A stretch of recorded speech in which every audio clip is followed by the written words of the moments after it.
딱 2년만 잡고 외국에 다녀오라는 말과 함께 이병헌은 기러기 아빠가 되죠. 아니, 기러기 아빠도 아닙니다. 안녕하세요. 따독따독 시작하도록 하겠습니다. 오늘은 그 영화 싱글라이더에 대해서 얘기를 좀 나눠보겠습니다. 영화 싱글라이더를 추천받았을 때만 해도 뭐랄까 좀 난해할 것 같다는 느낌을 받았습니다. 다른 말로 하면 그냥 재미없을 것 같다는 느낌을 받은 거죠. 그런데 추천한 분의 말을 들으면서 눈을 바라보니까 너무나 진지하다는 것도 느낄 수 있었습니다. 아, 이거 진심이구나. 어찌됐던 간에 모든 사람의 취향은 다르기 마련입니다. 그럼에도 불구하고 한 사람이 감동을 얻은 데에는 분명 이유가 있다는 생각이 들었어요.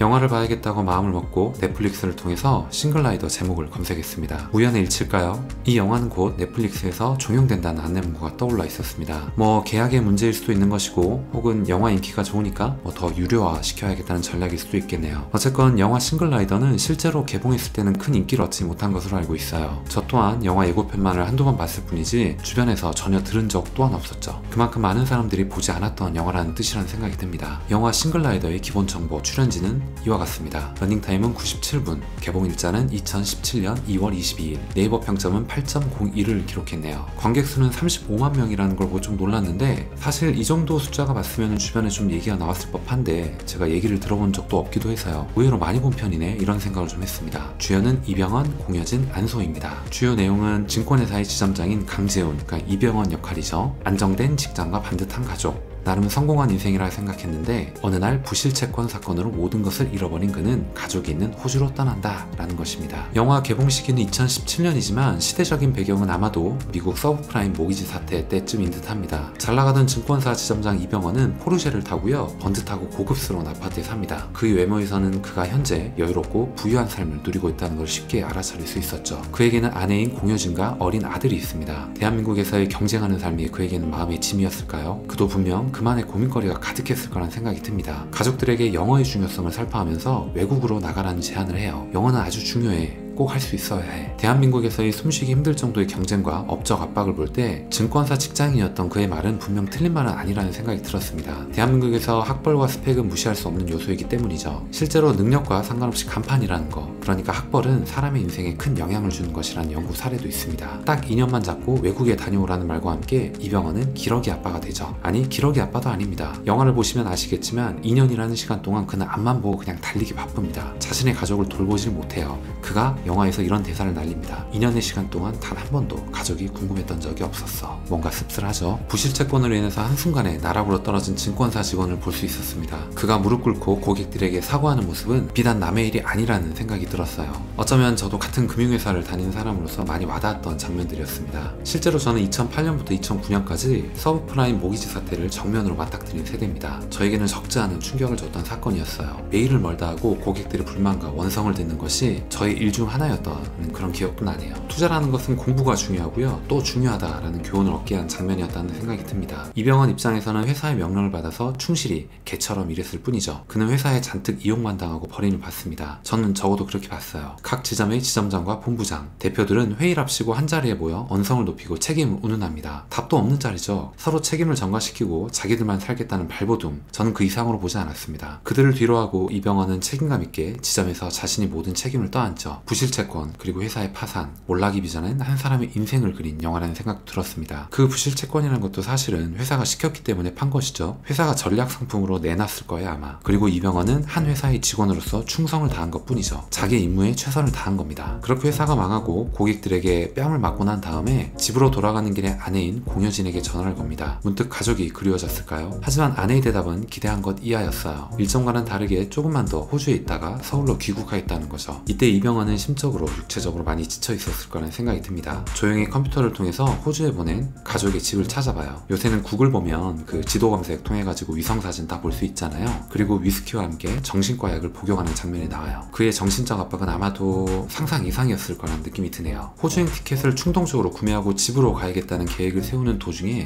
이상한 첫 장면이 나옵니다. 멀쩡한 핸드폰을 두고 왜? 전 이런 생각을 했죠. 왜 손등에 집의 주소를 쓰고 있는 걸까? 혹시나 씻거나 땀이 흐르거나 여러 가지 변수로 인해서 지워져 버릴 수도 있을 텐데 말이죠. 수많은 의심을 하게 했던 장면이었습니다. 뭐 여차저차 집으로 가는 길에 젊고 에너지 넘쳐 보이는 한국인 여성 안소희를 우연히 보게 돼요. 그녀 또한 무언가를 찾는 것일까요? 두리번 한참을 뭔가 찾더니 이내 자리를 휙 떠납니다. 이병헌도 초행길임에도 제법 호주의 집을 잘 찾아가요. 하지만 그곳에서 보지 말아야 할 것을 보고 맙니다. 그의 아내 공효진은 외국인 남자와 대마초로 보이는 것을 거실에서 즐기고 있죠. 뭐 이것이 대마초다, 아니다, 뭐 그냥 담배다, 이것은 말이 많은데 뭐 그게 중요한 게 아니고 둘의 모습이 아주 단란해 보였기 때문에 이병헌은 좀 충격을 받았을 거예요. 그리고 그 길로 발길을 돌리죠. 그의 마음이 어떠했을지는 충분히 공감이 됩니다. 하지만 반대로 생각해보면 공효진은 외로운 타지에서 아들과 단둘이 지내고 있는 상황입니다. 무려 2년이라는 시간 동안 이병헌은 가족에게 큰 관심을 쏟지도 않았죠. 그녀는 의지할 사람이 필요했던 것으로 보입니다. 그녀는 외롭고 무서웠던 것 같아요. 인근에 살던 외국인 남자와 점점 마음이 가까워졌던 것 같습니다. 눈에서 멀어지면 마음도 멀어진다고 했던가요? 한국에 있는 남편과 거리도 멀어지고 뭐 연락도 자주 안 했는지 모르겠지만 어쨌거나 이렇게 멀어지면 마음이 좀 멀어지게 됩니다. 그거는 좀 공감을 해요. 저도.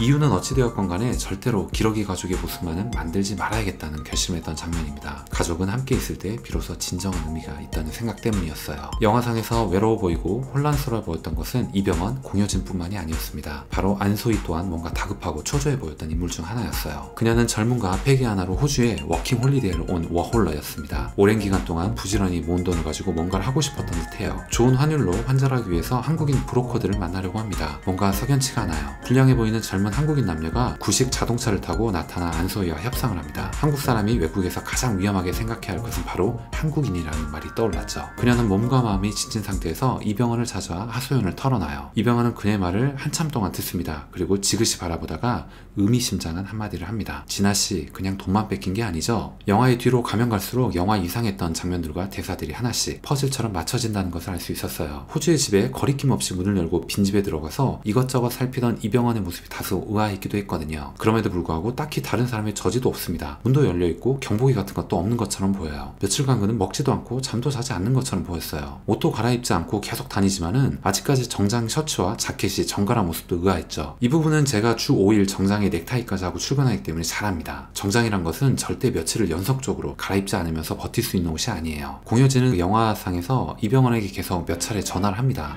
근데 받지를 않죠. 영화 초반에 그 이병헌이 호주 집을 찾아보면서 위스키와 정신과약을 복용하는 걸 볼 수 있었습니다. 근데 그것은 사실 그 자리에서 그대로 사망해버린 거였죠. 근데 또 한편으로 보면 사망한 모습이 너무 정갈했고 부패 또한 진행되지 않은 것이 좀 부자연스럽긴 했다 하는 개인적인 기억이 떠오르네요. 안소희 또한 한국인 워홀러들에게 몸과 마음 그리고 돈까지 모두 빼앗기고 살해당한 채로 발견됩니다. 이것은 실제로 호주에서 벌어졌고 뉴스에도 보도됐던 일 중에 하나였다고 하네요. 이제 퍼즐이 맞춰지죠. 이해할 수 없던 장면들에 대한 의심이 풀렸습니다. 그들은 현세에서 아직도 아쉬움을 품고 떠나지 못하던 귀신들이었던 것이죠. 외로운 사람들끼리 서로 고민을 털어놓고 뭔가를 해결하기 위해서 아쉬움을 놓지 못하는 것을 보여주었던 영화입니다. 뒤늦게나마 가족의 소중함을 느끼려 했던 이병헌이 있습니다. 호주에서 새벽부터 일하면서까지 돈이 필요했지만 생각이 조금은 짧았던 소녀 안소희가 있었습니다. 이러면 안 되는지 알지만 의지할 사람이 필요해 타지의 남자와 함께했던 공효진이 있었습니다. 영화 싱글라이더를 이렇게 한번 정리해보고자 합니다.